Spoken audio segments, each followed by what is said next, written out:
कडला जिल्हा परिषद गट आणि कडला पंचायत समिती गण याच्या प्रचाराप्रीत्यर्थ आयोजित या जाहीर सभेसाठी उपस्थित या तालुक्याचे माजी आमदार सन्माननीय दीपक आबा साळुंखे पाटील, त्याचबरोबर मंचावर उपस्थित सर्वच मान्यवर, शेतकरी कामगार पक्ष असेल, दीपक आबा गट असेल किंवा रिपब्लिकन पार्टी ऑफ इंडिया असेल, या सर्व पक्षाचे सर्व नेते मंडळी, सर्व पदाधिकारी, या गावाचे सर्व सरपंच, माजी सरपंच, उपसरपंच, सर्व सदस्य, विविध विकास सेवा सोसायटीचे चेअरमन, सचिव आणि ग्रामस्थ, मी सर्वप्रथम या गावच्या शेतकरी कामगार पक्षाच्या धडाडीच्या नेत्या आणि सांगोला महिला सुरकेनीच्या व्हाईस चेअरमन कैलासवासी द्वारकाताई गायकवाड यांना भावपूर्ण श्रद्धांजली अर्पण करते. खरं तर मी काय राजकारणी नाही. योगायोगाने माझा विवाह देशमुख कुटुंबात झाला. पण आबा तुम्हाला सांगते, माझं माहेर बारामती आणि 28 तारखेला जी दुःखद घटना घडली, त्या दुःखद घटनेचं सावट संपूर्ण राज्यभरात पसरलं. आणि तेव्हाच अजितदादांचं 3 दिवसापूर्वी झालेल्या जाहीर सभेतलं एक वाक्य माझ्या कानावर पडलं. ते म्हणजे, राजकारण खूप वंगा आहे बाबांनी. राज्याचे एवढे मोठे नेते, राज्याचे उपमुख्यमंत्रीपद आणि त्यांच्या तोंडून असे उद्गार निघणं, याचा विचार आपण सर्व मतदार बंधू भगिनींनी करायची गरज आहे. हे राजकारण कोणत्या वळणावर चाललंय याचा विचार आपण सर्वांनी करायची गरज आहे. तसं पाहायला गेलं तर आपण नशीबवान आहोत, कारण या तालुक्याला स्वर्गीय भाई गणपतरावजी देशमुख आणि कैलासवासी काकासाहेब साळुंखे पाटील यांच्या विचारांचा वारसा आहे. आणि या विचारांवरतीच पुढे जात असताना या आघाडीची स्थापना झालेली आहे.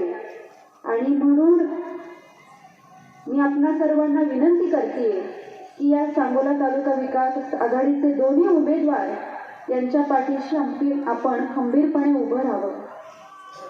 आमच्यावरती स्वर्गीय आबासाहेबांच्या विचारांचा वारसा आहे. आबासाहेब नेहमी म्हणायचे, विरोधकांवर टीका करण्यापेक्षा आपण काय केलं हे सांगणं गरजेचं आहे आणि आपण काय करणार आहोत हे सांगणं अत्यंत गरजेचं आहे. एक छोटंसं उदाहरण या ठिकाणी मी आपल्याला देऊ इच्छिते. एक शेतकरी कुटुंब असतं आणि त्या कुटुंबात वडील शेतात राबत असतात. शेतीला पाणी नसतं म्हणून पाईपलाईन करून अगदी लांबून पाणी त्या शेतीला आणतात आणि चांगली प्रगतिशील शेती ते त्या ठिकाणी करत असतात. नंतर वडिलांचं वय झाल्यानंतर ती शेती मुलाला जाते. मुलगाही त्या शेतीत राबतो आणि चांगल्या प्रकारचं उत्पन्न या ठिकाणी मिळवतो. पण नंतर वडिलांचं वय झाल्यानंतर मुलगा म्हणतो, तुम्ही काय केलं माझ्यासाठी? आज विरोधकांकडूनही असंच टीका केली जाते की तुम्ही काय केलं तालुक्यासाठी? 55 वर्ष आबासाहेबांनी असेल, स्वर्गीय काकासाहेब साळुंखे पाटील साहेबांनी असेल, त्यांनी या तालुक्यात पाण्यासाठी संघर्ष केलेला आहे. हे संघर्षातून आलेलं पाणी आहे आणि म्हणून आपण सर्वजण या तालुक्याचे लेख आहोत आणि आपण आपल्या वडिलांना तो प्रश्न विचारणं खरं तर योग्य आहे की नाही याचा आपण सर्वांनी विचार करायला पाहिजे. हे झालं मागचं. आत्ताचं उदाहरण सांगते. आता तुम्ही म्हणाल, आता विद्यमान आमदारांच्या पत्नी आहात, तुम्ही काय करत आहात? तर अगदी लेटेस्ट सांगते. ऑक्टोबरमध्ये या जिल्ह्यात, संपूर्ण जिल्ह्यात अतिवृष्टीचं सावट या ठिकाणी पडलं होतं आणि बाजूलाच लगतची आपली मान नदीच्या काठचे आपले काही कोळी बांधव तिथे राहतात आणि रात्रीच्या वेळी या जवळपास 50 लोकांचं कुटुंब त्या ठिकाणी राहताना रात्रीच्या वेळी पाणी त्यांच्या घरात शिरलं होतं. सगळ्यात पहिले पहाटे त्या लोकांसोबत उभं राहणारं कोण व्यक्ती असेल तर ते या तालुक्याचे विद्यमान आमदार डॉक्टर बाबासाहेब देशमुख होते. याचे साक्षीदार मंचावर उपस्थित सर्वच मंडळी आहेत. बरं, ते स्वतः एकटे आले नाहीत. त्या ठिकाणी परिस्थितीची पाहणी केल्यानंतर तहसीलदार साहेबांना सुद्धा तिथे बोलवून घेतलं, तलाठी मॅडमला सुद्धा तिथे बोलवून घेतलं आणि या लोकांचं जे नुकसान झालंय त्याची लवकरात लवकर सर्व पंचनाम्याची प्रोसेस करून आपण शासन दरबारी त्यांना चांगला मोबदला मिळण्यासाठी भांडलेलं हे आपण सर्वांनी पाहिलेलं आहे. नुसतं एवढंच नाही तर पुढचा एक विजन डोळ्यासमोर असणारं हे नेतृत्व आहे आणि डॉक्टर आहेत त्यामुळे त्यांना माहिती आहे की इथे अतिवृष्टीचं सावट आल्यानंतर कॉलेराची साथ येऊ शकते, म्हणून लगेच तातडीने डॉक्टरांची टीम त्या ठिकाणी पाठवली आणि सर्व जे तिथले ग्रामस्थ आहेत ज्यांचं नुकसान झालेलं आहे त्यांना इतर दुसऱ्या कुठल्या वैद्यकीय त्रास होऊ नये याच्यासाठी प्रयत्नशील राहिलेलं आपण पाहिलेलं आहे.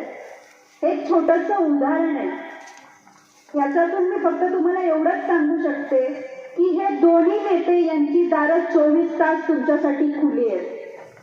तुम्ही कधीही कोणती अडचण असू द्या, एक फोन केला की तुमच्यासाठी तुमच्या सोबत उभा राहणारे हे दोन्ही नेते मंडळी आहेत.